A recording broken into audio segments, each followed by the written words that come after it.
The diner was warm and peaceful that afternoon. Sunlight filtered softly through the large front windows, casting golden reflections across the checkered floor. Families laughed over burgers. A couple shared a milkshake near the counter. Waitresses moved between tables with coffee pots and gentle smiles. It felt like the kind of place where nothing bad ever really happened. Near the window, sitting alone at a small table, was a teenage girl with a visible physical disability. A pair of crutches rested carefully against her chair. She moved slowly and carefully, concentrating as she adjusted her plate and lifted her drink with both hands. There was a quiet strength in the way she carried herself, like someone used to being stared at, but determined not to let it break her. At a nearby booth sat 3 young men in their early 20s. Loud. Restless. The kind of people who fed off attention. At first, it was whispering. Then soft laughter. Then mocking. One of them exaggerated the way the girl moved her arm. Another copied the way she reached for her drink. They laughed at their own cruelty, glancing around to see who was watching. Some customers noticed, but they said nothing. The girl kept her eyes down. She pretended not to hear. Her fingers tightened slightly around her glass. Then one of the young men stood up. He walked toward her table with a fake smile. As he passed, he accidentally knocked her drink over. Ice and soda spilled across the table and onto her lap. "Oh, sorry," he said, without meaning it. The other 2 burst into laughter. The girl immediately began apologizing. I'm sorry," she whispered, even though she had done nothing wrong. That's when something shifted. The young man leaned closer. "Maybe you shouldn't be out alone," he muttered. Before anyone could react, his hand came across her face. The sound of the slap cut through the diner like glass shattering. Silence. Forks paused mid-air. Conversations died instantly. The music in the background suddenly felt distant. The girl's head turned from the force. Her eyes filled with tears she tried desperately to hold back. And still, no one moved. Not the families. Not the manager behind the counter. Not a single person. The 3 bullies stood there laughing, empowered by the silence of the room. But what none of them realized was that this peaceful afternoon was about to change forever. Because in just a few seconds, the door of the diner was going to open. The sound of the slap still echoed in the air. For a few seconds, no one breathed. The girl slowly lifted her hand to her cheek. Her fingers trembled as they touched the red mark forming on her skin. Her eyes filled with tears, but she fought them back. She refused to give the bullies the satisfaction of seeing her break. The 3 young men stood over her table, smiling as if they had just performed for an audience. One of them kicked her fallen cup across the floor. Another grabbed her tray and shoved it, sending her food crashing down. "Look at her," one of them sneered. "Can't even defend herself." A couple at the next table looked away quickly. A father pulled his child closer. 2 teenagers near the counter started recording on their phones, but stayed seated. The manager stepped out from behind the counter, hesitated, and then stopped. His face showed discomfort, but also fear. Fear of escalation. Fear of trouble. Fear of being involved. And that's how bullying survives. Not just because of the bully's strength, but because of everyone else's silence. Psychologists call it the bystander effect. When many people witness something wrong, they assume someone else will act. Responsibility gets divided. Courage gets delayed. But what happens when no one moves? What happens when silence becomes permission? The girl tried to push herself up from her chair, but one of the bullies blocked her path. "Sit down," he said coldly. She looked around the diner. Not for help, but for humanity. Her eyes scanned the room, hoping someone, anyone, would stand. No one did. Be honest. If you were sitting in that diner, what would you do? Would you stand up?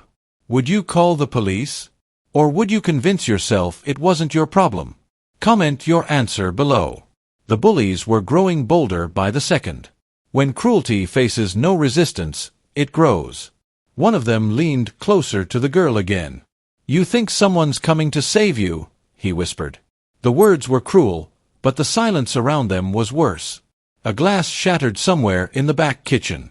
The sound made several customers jump, but still, no one intervened. The air felt heavy, thick, suffocating. The girl tried once more to stand, gripping her crutches tightly. Her hands were shaking now, not just from fear, but from humiliation.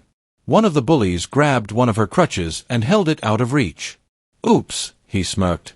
A woman at a nearby table covered her mouth in shock. But she remained seated. "Before we go further, tell me something. Where are you watching this story from right now? Comment your country and city below. Let's see how many different places in the world are here together. Because bullying doesn't belong to one town. It doesn't belong to one country. It happens everywhere. And so does courage." Back in the diner, the tension was reaching its peak. The girls' breathing became uneven. The bullies were enjoying every second of the control they felt. That's when something changed. It wasn't loud. It wasn't dramatic. It was small. The bell above the diner door made a soft ring. The kind of sound no one usually pays attention to. But this time, several heads turned. The bullies didn't notice. They were too focused on their victim. But the atmosphere in the room shifted slightly, as if the universe itself had decided the silence had lasted long enough. The door slowly closed behind a tall figure who had just stepped inside. Calm, still, observing. And in that quiet moment, the balance of power in the diner was about to change. The bell above the diner door gave a soft metallic ring as it swung shut. It wasn't loud. It wasn't dramatic. But in that tense silence, it sounded almost symbolic.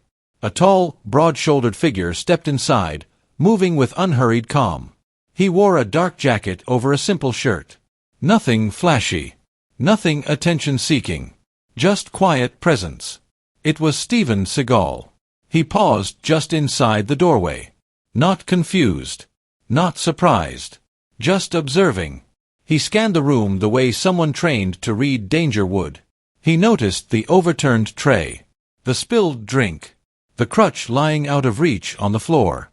And then he saw her, the girl sitting helplessly in the chair, and the three young men standing over her like predators. Steven didn't rush forward. He didn't explode with anger.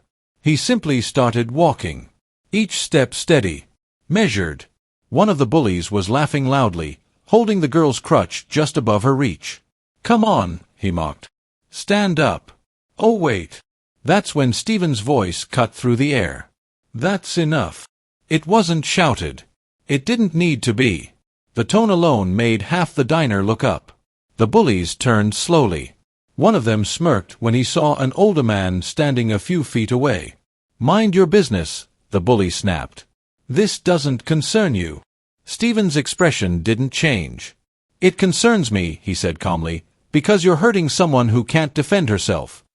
The tallest of the three stepped closer. "And what are you going to do about it?" For a moment, the tension in the diner became almost physical. You could feel it pressing against the walls. There's something powerful about calm confidence. When someone doesn't need to shout to be heard, it changes the energy in a room. Why do bullies often back down when they sense real strength? Because deep down, most intimidation relies on fear. And fear disappears when someone refuses to feel it. If you were standing there watching this unfold, would you feel nervous? Or would you feel relieved that someone finally stepped in? The bully still held the crutch. Steven's eyes moved from the bully to the crutch and back again. "Put it down," he said. The bully laughed. "Or what?" Steven didn't answer immediately. Instead, he walked past the bullies. Not aggressively. Not rushing. Just controlled. He bent down slowly and picked up the fallen crutch from the floor.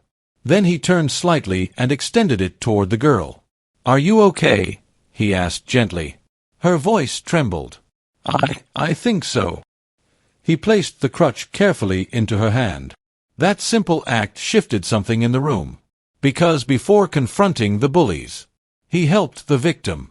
And that matters. True strength protects first. It doesn't perform. It doesn't show off. It restores balance. Steven stood upright again, now facing the three young men directly. "You have two choices," he said evenly. You walk away. Or this goes somewhere you won't like. The shortest bully scoffed. You threatening us? No, Stephen replied calmly. I'm giving you an opportunity. The tallest one stepped closer, invading Stephen's space. You think we're scared of you? Stephen's expression remained neutral, but his eyes didn't move. That's when something subtle happened.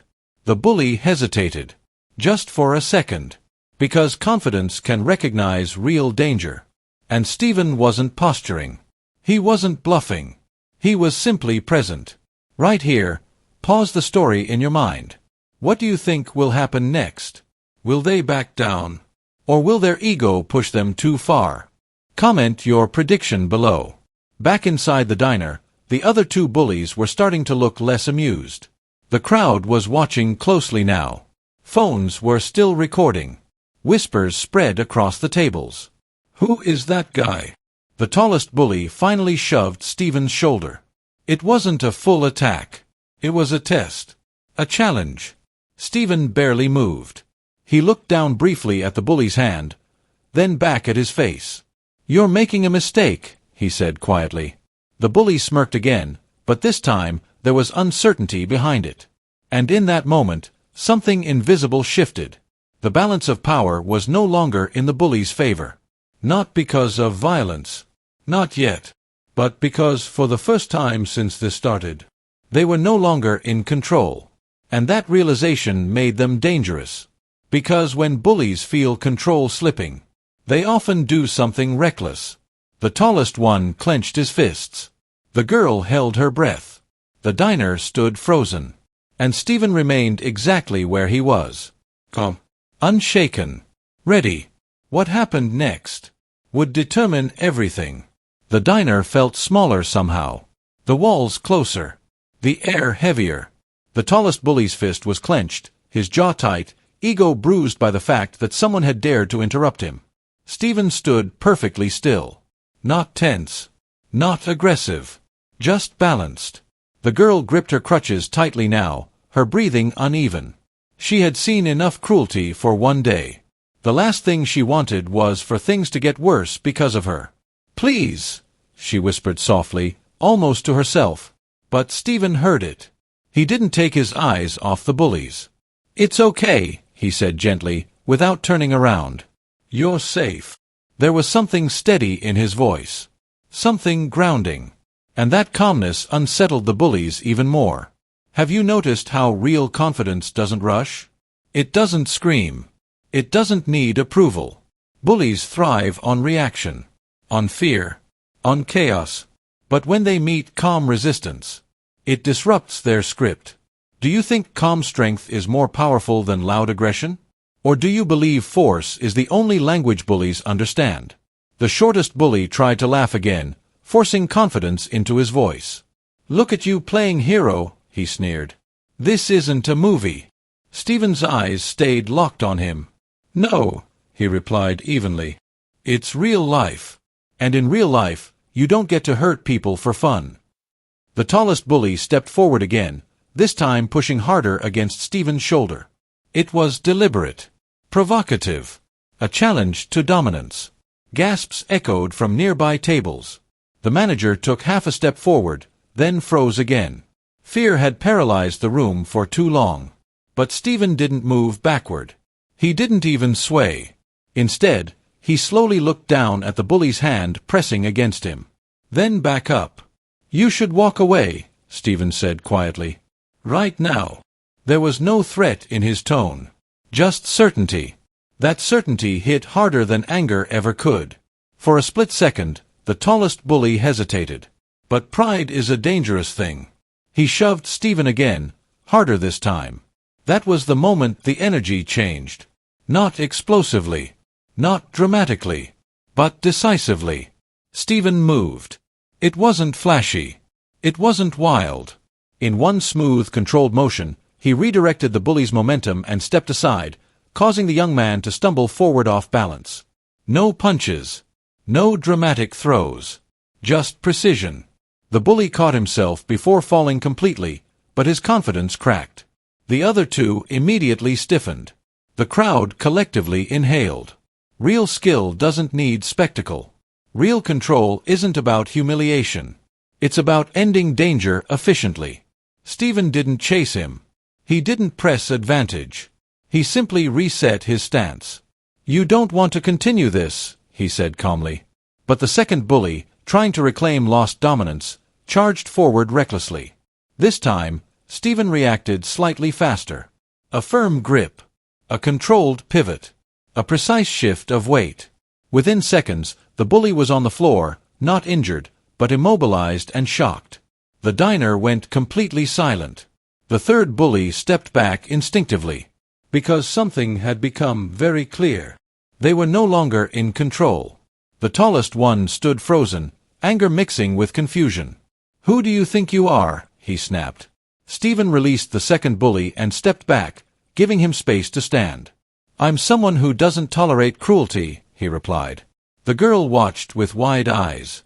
Not because of violence, but because someone had finally chosen courage over comfort. And that changes everything.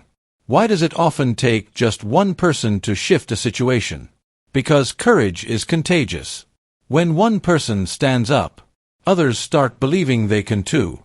Around the diner, customers were no longer looking down at their plates. They were watching. Not with fear, but with awareness.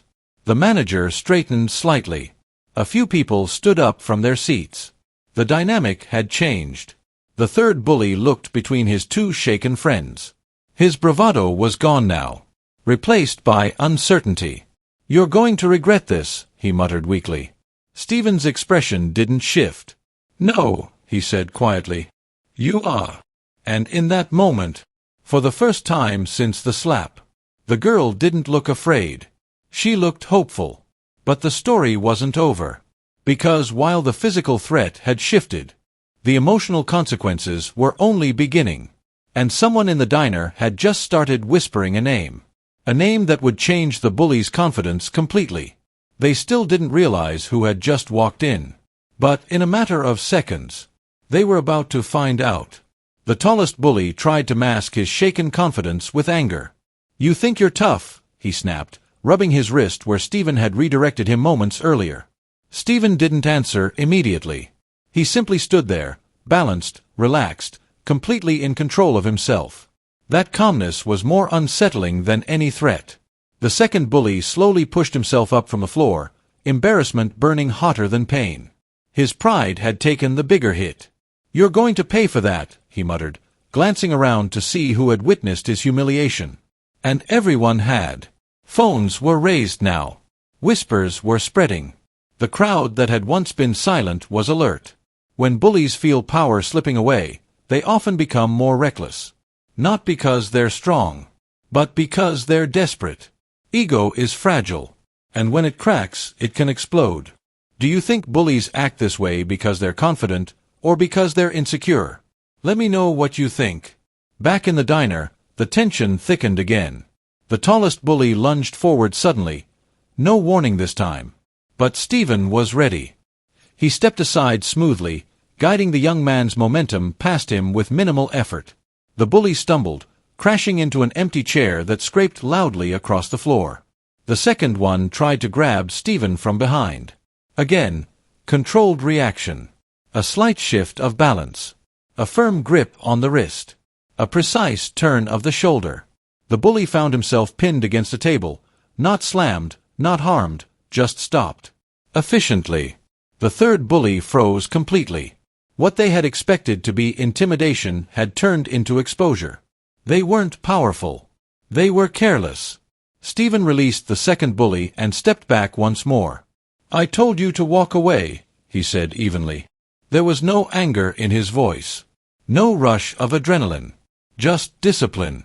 And that discipline changed everything. Real strength isn't about domination. It's about control. Anyone can lose their temper. Not everyone can stay calm under pressure. That's what separates reaction from mastery. The tallest bully stood up slowly, breathing heavier now. His confidence had drained into frustration. "This isn't over," he hissed. Stephen met his gaze. "It already is." For a brief second, It looked like the bully might charge again. But then something else happened. The crowd shifted. People were no longer pretending not to see. A man stood up near the counter. A woman stepped closer, phone still recording. The manager finally walked forward, finding courage in numbers. "You boys need to leave," he said shakily, but firmly. That changed the equation. Bullies rely on isolation. And isolation was gone. The third bully muttered under his breath, "Let's just go." The tallest one hesitated. He looked around the diner. He saw the phones. He saw the eyes watching him, not with fear, but with judgment. And for the first time, he realized he wasn't in control of the narrative anymore. He wasn't the dominant one in the room. He was the one being exposed. Stephen turned slightly and looked at the girl. "You okay to stand?" he asked gently. She nodded, gripping her crutches. Her voice was steadier now. "Yes." That small word carried enormous weight. Because minutes ago, she had felt completely alone. Now, she wasn't. "Let me ask you something.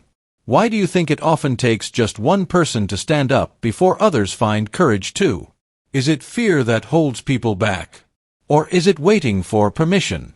Comment your thoughts below." The bullies backed toward the exit slowly. But pride is stubborn. The tallest one stopped just short of the door and glared at Stephen.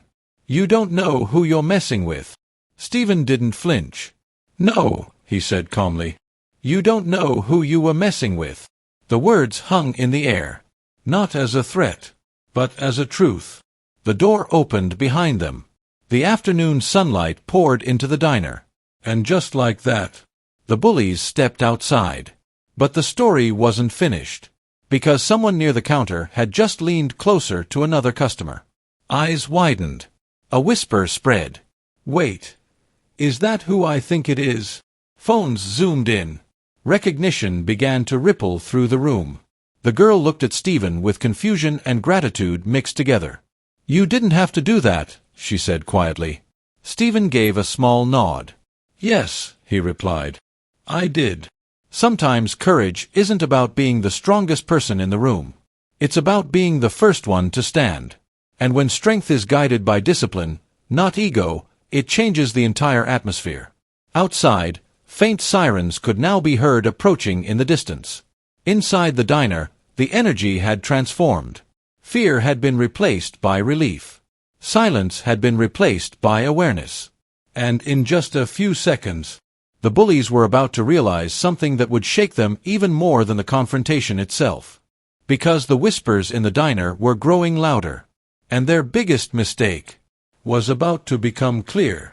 The whispers started softly, then spread, then sharpened. "Is that? No way. It looks like him." A man near the counter leaned forward, squinting slightly. "That's Steven Seagal." The name moved across the diner like a current of electricity. Phones lifted higher. Someone zoomed in. Another customer gasped quietly. Outside the window, the three bullies were still lingering near the parking lot, arguing among themselves. They hadn't fully left yet. Pride was still wrestling with fear. Inside, the recognition became undeniable. "It is him. That's Steven Seagal." The tallest bully glanced through the window, noticing the sudden shift in attention. He saw customers pointing, not at the girl, at Stephen. His expression changed. Confusion first. Then realization. Then something far less comfortable. Embarrassment.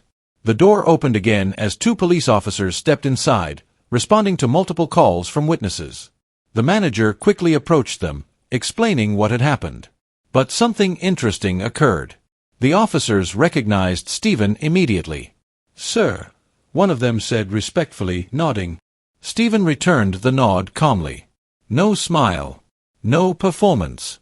No need to prove anything. He stepped aside slightly and gestured toward the girl. "She was assaulted," he said evenly. "That's where your attention should be. Notice something important here. He didn't say, 'Do you know who I am?' He didn't use his reputation as a weapon. True character shows in how someone uses power, or chooses not to. Do you believe some people only behave differently when they realize who they're dealing with? Be honest. Would this situation have ended the same way if they knew from the start? Outside, the officers approached the three young men. Their posture had changed completely. Gone was the swagger. Gone was the loud laughter. They stood quieter now. Smaller. One officer asked for identification. The tallest bully tried to speak confidently, but his voice lacked conviction. "We didn't know who that was," he muttered. One of the bystanders near the door overheard him and shook his head. "That shouldn't matter." And that statement carried weight. Because it was true. It shouldn't matter who walks into the room. Respect should not depend on status. Inside the diner, the girl sat quietly now, still holding her crutches, processing everything. Stephen crouched slightly to speak at her eye level again. "Are you hurt?" he asked gently. She shook her head. "Just shaken." "That's understandable," he said softly. "Trauma doesn't always leave bruises. Sometimes it leaves silence. Sometimes it leaves doubt. But moments like this can also leave something else. Validation. She wasn't invisible anymore. She wasn't alone. Outside, one of the officers looked toward the diner window. "You understand this is assault," he told the tallest bully. The young man's face flushed. "If we had known it was him—" The officer interrupted. "It shouldn't matter who it was." The words echoed what the bystander had said earlier. Because justice isn't about fame. It's about principle. Inside, customers began approaching the girl slowly, offering napkins, kind words, small gestures of comfort. The atmosphere that had once been paralyzed by fear was now alive with support. Courage had spread. That's how change happens. Not in explosions, but in ripples. Let me ask you something important. Do you think bullies stop because they feel regret? Or because they finally face consequences? And here's another question. Would they have acted differently if the person who walked in had been an ordinary citizen instead of someone famous? Comment your thoughts below. Stephen stood up slowly as the officers escorted the three young men toward their patrol car. The tallest bully glanced back once. Not angry anymore. Just embarrassed. He realized something painful. He had misjudged strength. He thought power was loud. He thought intimidation was dominance. But he had just witnessed something different.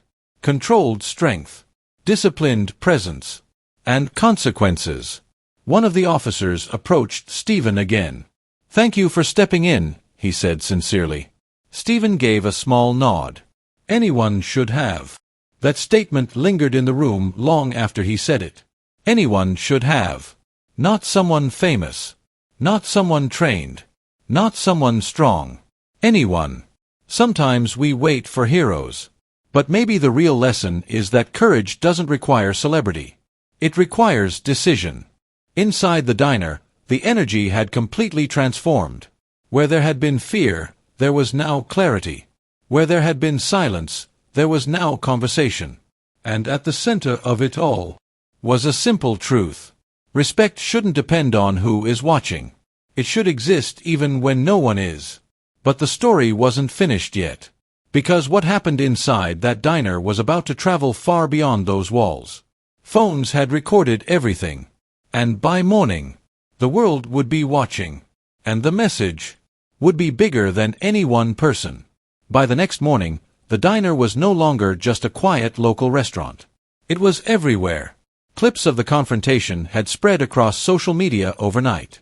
The moment the slap echoed, the silence of the crowd, the calm voice that said, "That's enough," the controlled movements, the shift in power, millions of views, thousands of comments. People from different countries, cultures, and backgrounds were sharing the same reaction. It shouldn't matter who walked in. She deserved help no matter what. This is what real strength looks like. The video wasn't trending because of violence.